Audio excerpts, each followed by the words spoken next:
Folks, the attacks by Elon Musk on USAID, Gizmodo said this is the reason they were investigating his Starlink contracts with Ukraine. You see right here, he has been attacking this agency more than any other.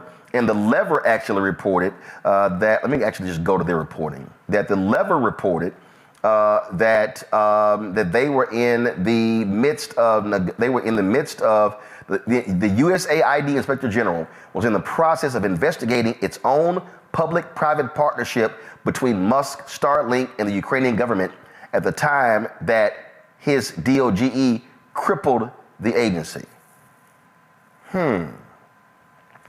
And what does that tell you?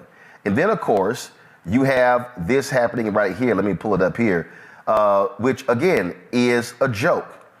It shows you how these people are utterly insane. At today's news conference, Carolyn Levitt, okay, who is frankly nothing but an airhead, listen to what she actually said about Elon Musk and conflicts of interest.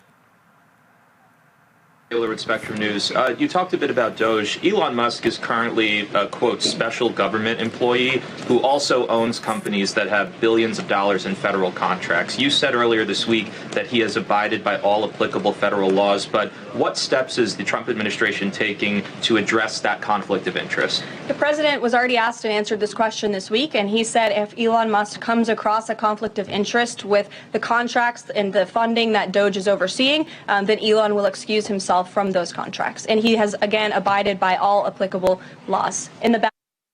So if Elon comes across a conflict, he's going to say, hey, guys, I have a conflict. Let's see, pull up my panel. By a show of hands, any three of y'all think he's going to do that? No, I didn't think so. Daniel, right there, when you talk about the USAID investigation with Starlink contracts, hello, that's a conflict of interest right there. Not only is it a conflict of interest, but these are really scary times. I mean, I want people to understand that when we talk about, first of all, self-excusing yourself and an individual that has gone through a very non-competitive space to get, as you mentioned earlier, over $15 billion in federal contracts. This is not only a conflict of interest, but internationally, most people don't even realize that USAID is focused specifically on disaster relief and recovery, poverty efforts, security issues, national security issues. So when you see someone that can actually weaponize an area where our country and our partners are at risk, individuals that have been committed to the safety and security of these areas. You saw what the Biden administration did around offering aid to Ukraine. Look, regardless of what an individual believes, supports, or doesn't support, when it comes to our foreign adversaries as well as those who we work with, I think it's a challenge because most people don't understand. As a political appointee, I went under more scrutiny and a background check than Elon Musk has gone through in one day. And when you have individuals like this that don't have to go through a confirmation, no accountability, and they're able to go in and remove individuals and organization at their own discretion, we're going to see this type of irreparable damage for a long time. And quite frankly, it pisses me off, man, to see what's going on right now around our country with unchecked powers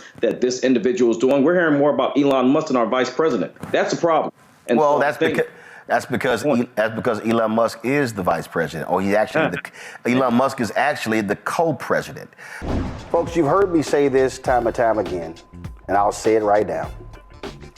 Ain't no millionaires and billionaires contributing to our show, even the black ones. Do you have major advertisers who are spending their ad dollars with us? Absolutely not.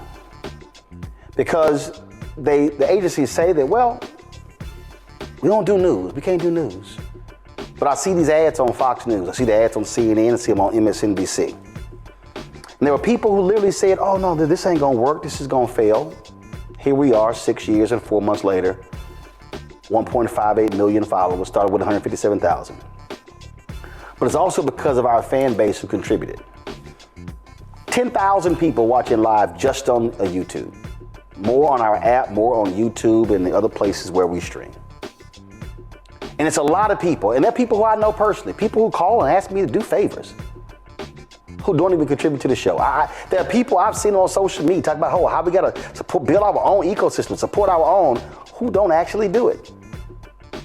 My man Michael Harriet used to be with The Root, launched something called Contraband Camp. Last night, I signed up, $59.99 for a year. Because I can't say we need more black media, and I can't say that, but then I don't actually support it. Other people who I've actually poured into, invested in. So when I ask you to join us, there are people who are in our YouTube chat who are joining in. We don't charge a subscription fee.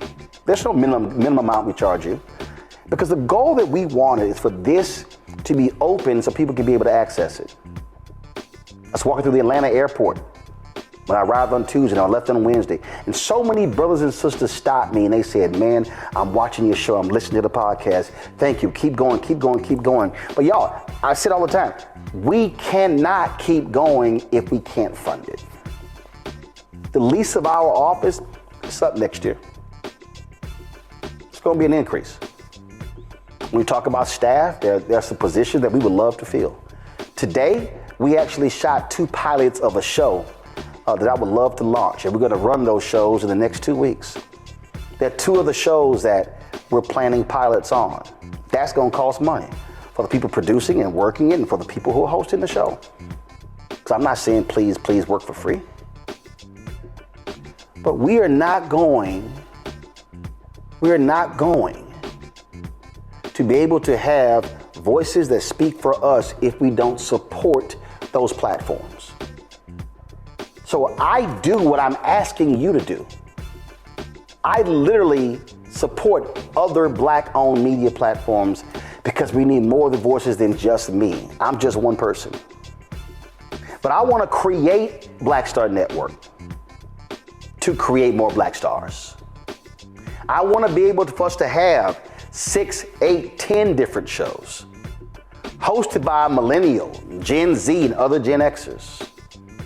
I tried to do a show with a Generation Alpha, but the ask of his daddy was so outlandish that I said there's no way I can even do that. But there are others who I'm looking at.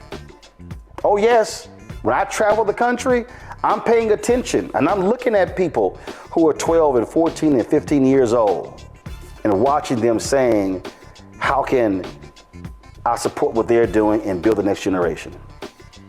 So when we ask you to support us, when I say we want 20,000 people on average giving $50 each, which comes out to $4.19 a month, 13 cents a day, y'all, that's $1 million. That $1 million from those folks is huge.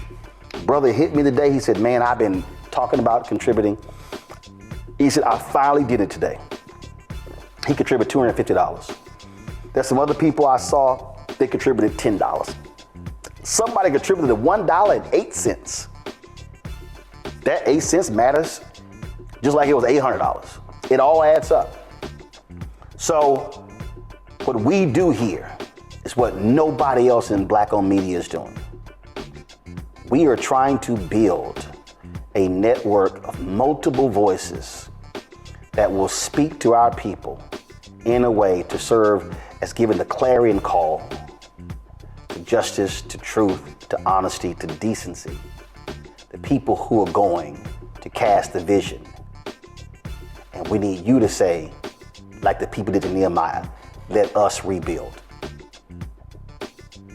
I would love for all the people who are watching, would love for today for us to raise $100,000. If 2,000 people gave $50, and there's 10,000 of y'all on YouTube right now, we hit that easy. You can't give us direct on the Cash App because they shut down our accounts. So you can use Stripe. This is the QR code. I posted the link directly in the YouTube chat. But if you want to use Cash App for Stripe, it's right here. This QR code, if you're listening, go to blackstarnetwork.com. If you want to give via PayPal, PayPal is paypal.me/rmartinunfiltered. Venmo is venmo.com/rmunfiltered. Zelle is roland@rolandsmartin.com, roland@rolandmartinunfiltered.com. If you want to be old school, send your check and money order. P.O. Box 57196, Washington, D.C. 20037-0196.